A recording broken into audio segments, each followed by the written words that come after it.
Hey, what's going on? Aaron Murray here with the Players Lounge. And make sure you go to our new website launching March 1st. Super interactive, lots of great players, lots of great former players to let them in. And then as a fan, if you want you to put your email address in there, come hang out. We're going to have a whole leaderboard, super interactive. You earn some points, you get some rewards, all that good stuff. But the content is going to be phenomenal across all of our sports, all of our athletes, and all of our universities as we continue to grow. So we appreciate you. Go follow us on Instagram, Twitter to stay up to date on everything we are doing. And with that, we're going to bring in a little pup, Pearce Spurlin, tight end, University of Georgia, mid-year enrollee. He was on our show earlier this year, right around the Christmas time. We had to bring him back. And my man has one of the sweetest swings I've ever seen from a 6'6" tight end. I mean, probably bombs at 320. So the first question is, because I was watching Rahm all day yesterday, we're recording this on a Monday night. If John Rahm, who is the world's number one golfer in the world, gave you two strokes on every hole on the UGA course, are you winning or is John Rahm winning? Absolutely no chance. But two strokes per hole. I don't think it hole. matters. I don't think it matters if I'm playing from the women's tees. I don't think it really matters. Maybe if these 4 years I play as much golf as I want to at the UGA course. Maybe you ask me this question in 4 years, and I'm a little more confident. But as of right now, I don't think I stand a chance. I think the issue is, aren't you still playing with like clubs that are meant for a 6 foot person and not a 6'6" person? Exactly. Like my clubs are supposed to get here. My clubs are still. I got fitted a couple months ago, and they're supposed to get here soon. I mean, maybe my dad stole them, and he's not telling me back in Florida, but they're supposed to get here soon. All right, break down the new bag for us before we break down your swing, because I have videos of the swing, so we may be putting a little collage together of your swing for one of our social videos, because it is pretty smooth for a guy that's wearing or essentially using a club that's probably 6 inches too small for him. Yeah. What's going to be in the new bag? I want a gap wedge that I can hit from like 115 to like 120, because that's like it's a weird range for me. I feel like it's a weird range for anybody who plays a decent amount of golf. But I don't know. I need new irons because my dad is 6'3". I'll give him 6'3". He's probably 6'2.5", but they're fitted for him, and I'm like 6'7" almost. So, what would you get though? Like what brand? Like if you're getting your club, like what are you going to be getting in the mail when they come in? Callaway Apexes. Okay. So it was sweet. Hopefully they'll step my game up a little. All right. Well, when they come in, you versus me, we're going to the Georgia club. We may get Coach Hack. So Coach Hack is the golf coach there. If you haven't met Coach Hack, go meet Coach Hack. He's the freaking man. So every year, every offseason, Coach Hack would hit me up. It's like, Aaron, come get some lessons. I'll work with you. And this is obviously well before NIL, so I couldn't go out there and get like a golf deal. I was like, Coach, I don't own clubs. I'm not going to go spend X amount of money on clubs. I don't have any money. I'm not going to ask my mom and dad to buy me clubs.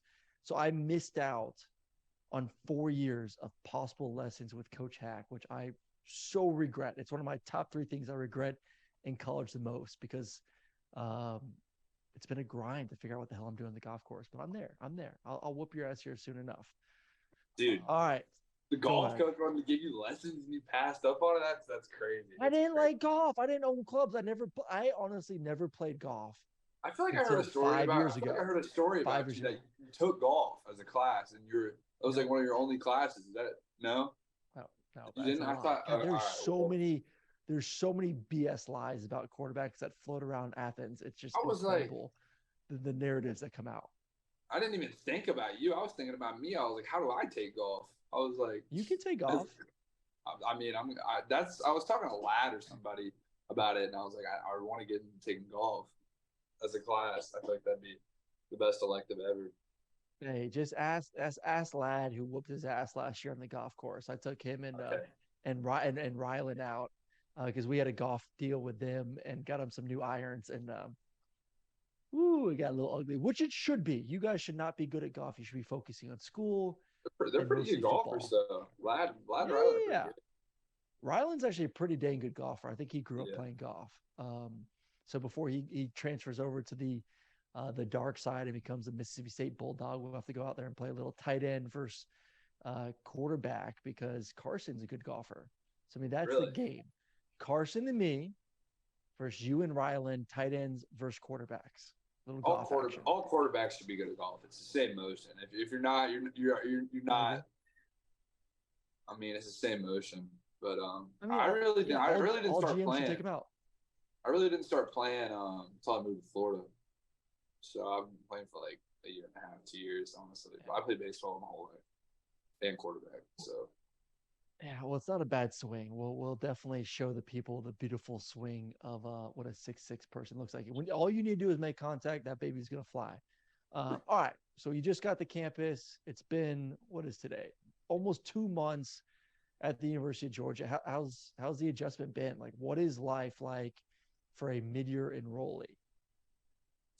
It's good. It took a little bit of adjusting. I mean, it's college. I feel like everybody goes through that adjustment period, but since workout started, it's really kind of picked up. Like, it's gotten real because those first couple of weeks we were kind of in a weird spot. We got here and everybody was in LA, and so we're kind of here by ourselves for like a week or so. And workout started, and they're going well. Just team runs and lifts, and just taking care of your body. That's really what it's about. Class in between all that, and taking care of ourselves on the weekends and stuff. That's really what it attains of.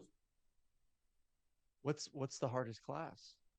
Like what do you look at the schedule every week and you're like, this damn, online class that I'm taking, it's like history of building architecture, and it's like buildings all over the world, and I need to know like design, conceptual, like of the building, like the concepts of the building, how they're built, and like all this stuff. I'm like, this is awful. I don't know why I'm taking this, like, but that's probably my only really challenging class. I like this class, social work class I'm taking. It's cool. Just the professor's really good, so I enjoy sitting in there and listening. And but I dual enrolled my senior and junior year at high school, so I feel like I kind of got an advantage of how to go about the college course load. So I'm grateful for that. But classes are good. I like going to class. I like walking around campus.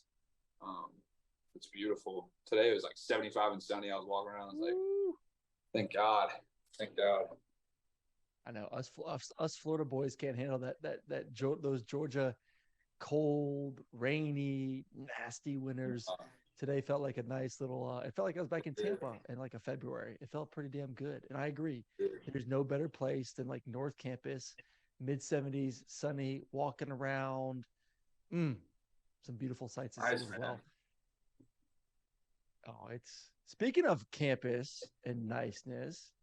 How's downtown Athens treating you? I know you're a little underage, so we don't have to get any secrets here, but are you enjoying the full experience of Athens, Georgia?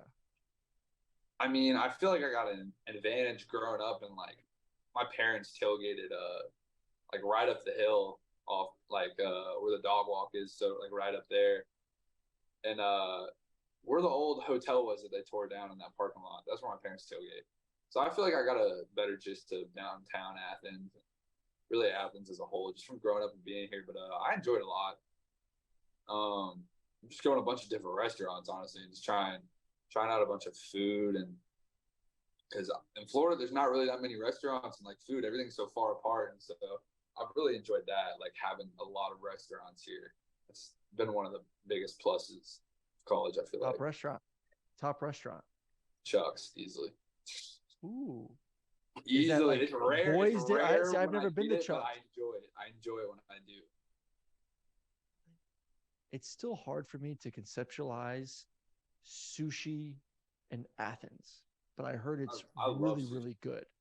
I know, but like I do too. Like I love sushi. Like I'll eat sushi every damn day of the week. But for me, it's like Athens sushi. It's just like I'm a little scared, but I heard it's damn good. I gotta try it out. There's this restaurant that I do get a lot. It's called Ahi. It's a hole in the wall, and they have like the best tuna bowls I've ever had. And like a lot of people get it because it's really cheap, and that like it's like $10 for a really good tunable. So I get that a lot.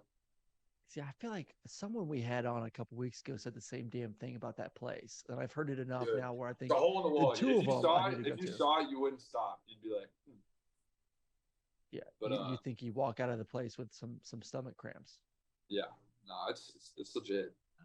All right, I'll check. I want to go Chuck's first. So like Chuck's is my number Yeah. one spot. So I'm actually shooting some content with you guys. Maybe the quarterbacks, tight ends, taking them out to dinner. I guess Chuck's will be the go-to spot for dinner. Yeah. All right. So we talked about little classes. Hardest part about a college workout. Today was kind of rough from the extent that we went from squatting straight in the team run. Ooh. Like we lifted at 2:30, ended at 3:30, flexed at 3:35, and had team run through like 4:45.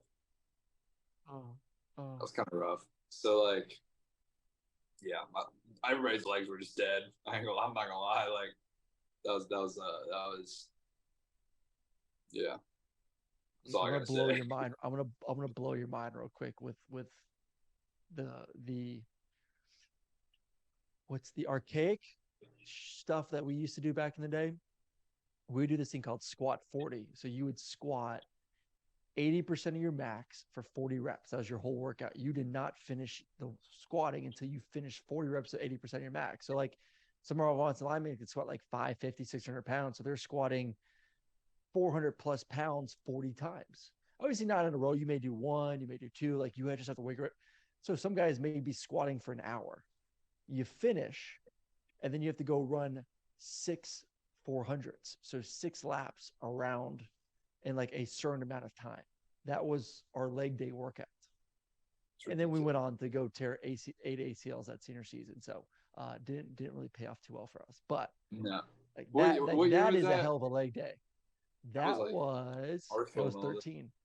That was Yeah, like that was Keith 13. Marshall. He tore his ACL that year. Shit, I tore my ACL that You tore year. your ACL against Kentucky. Yeah, we had 8 ACLs torn that year. Yeah. Freaking squat 40. I broken back. That just doesn't sound like very logical. Like, oh, no, dang, it isn't. Man. Yeah, it was rough. Glad you know, it's not rough. Yeah, I'm glad you guys have evolved a little bit. I was in that facility the other day. I was like, man, what I would have done to be in a facility like the ones you guys have right now, just freaking blessed. How has it been with Brock? I know you guys haven't started spring yet, but what's any nugget that you've learned, whether watching tape or being around, and like, ooh, like maybe I can implement that into my game this spring? Just run. Just keep running. Like when we're all running sprints, Coach Harley has us lined up. Just keep running.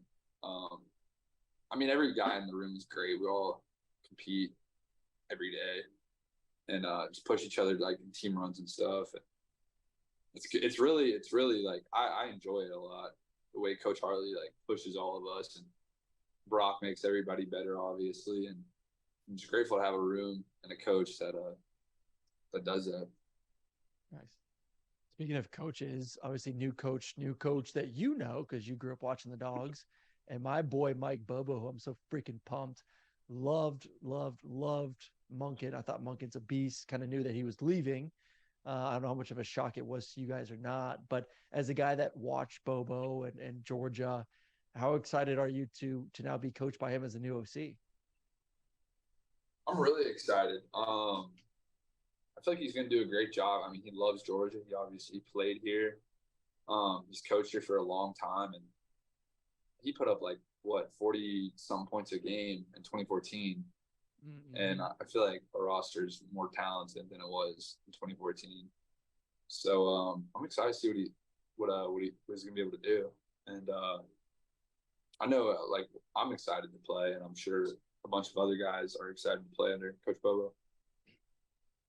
Just get ready, man. It's I heard Todd Monken was animated during practice, and Bobo will be just as animated. So I can't wait to go listen to him rip you guys a new one during practice in the spring. Actually, he's pretty calm in spring. Fall campus, he gets a little wild, but maybe he's a little bit more tamed in his old age. Spring coming up. Before I let you go, I gotta know just goals. I mean, I don't know if you're a guy who sets goals or not, but what do you want to achieve during the 14 days of practice, and then obviously G Day as well? Just the plays, honestly. Like that's the most important thing for me right now. I feel like is like learning the playbook and adjusting the speed. I feel like those are like two very important keys when just getting to college, because learning the playbook, you just want to soak up as much information as you can. And it's a different speed of the game, so I got to adjust to that. And I just got to be I got to be as coachable as I can and just play as hard as I can. And when I get my opportunities, make the best of them. Love that. Love that. Well, myself and the rest of Bulldog Nation are freaking pumped for spring ball. It's right around the corner. When do you guys start again? I don't know the exact date. It's 3 weeks. 3 weeks. Woo. We got spring break. Post spring break, or is it right after spring break? Right after spring break. Okay. All right. Sure. Don't be partying too much on spring break. Get your mind right. Get some golf in. Get some golf. Hey, if you're around, if you beach and playing golf.